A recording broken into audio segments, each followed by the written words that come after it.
పెళ్లి జరిగిన 4 రోజులకే విషాదం. పశ్చిమ గోదావరి జిల్లా పెనుగొండ మండలం సిద్ధాంతం బ్రిడ్జి పై నుండి నూతన జంట గోదావరిలోకి దూకి అత్యాయాత్ర. పెళ్లి చేసుకున్న అత్తగారింటికి వచ్చిన 4వ రోజు రావులపాలెం సినిమాకి వెళ్లి తిరిగి వస్తుండగా ఈ ఘటన చోటు చేసుకుంది. బ్రిడ్జి పై నుండి దూకడంతో చుట్టుపక్కల వాళ్ళు కేకలు వేయగా మత్స్యకారులు చూసి వెంటనే పడవల సాయంతో భర్తను ఒడ్డుకు తరలించారు.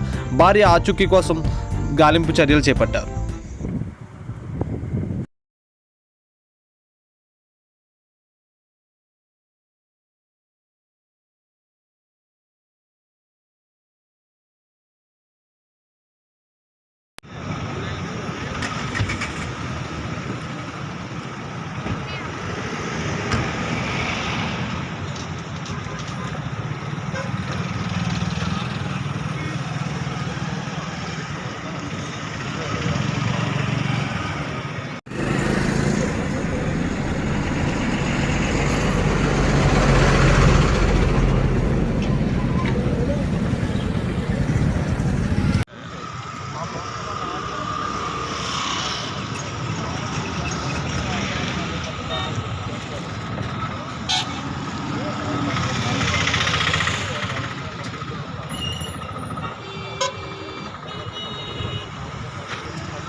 ఎవరో దూకేశారండి.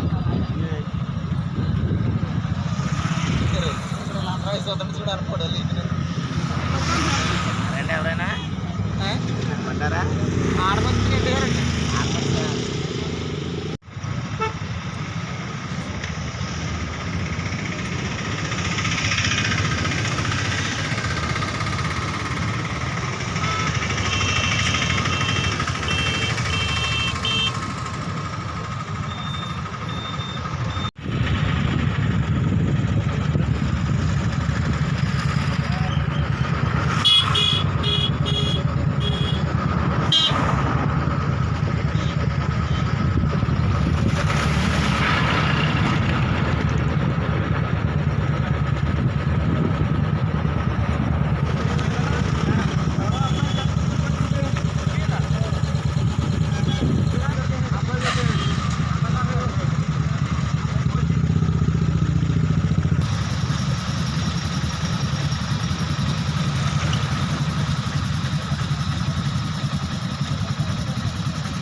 ఈరోజు మా పెనుగొండ పోలీస్ స్టేషన్ లిమ్స్లో వడలి గ్రామానికి చెందినటువంటి కోరాడ సత్యవతి అనే అమ్మాయికి, అలాగే మోర్త గ్రామానికి చెందినటువంటి కైలాస శివరామకృష్ణ గారితో మొన్న 15వ తారీఖున 15/12/2023 వివాహం జరిగింది.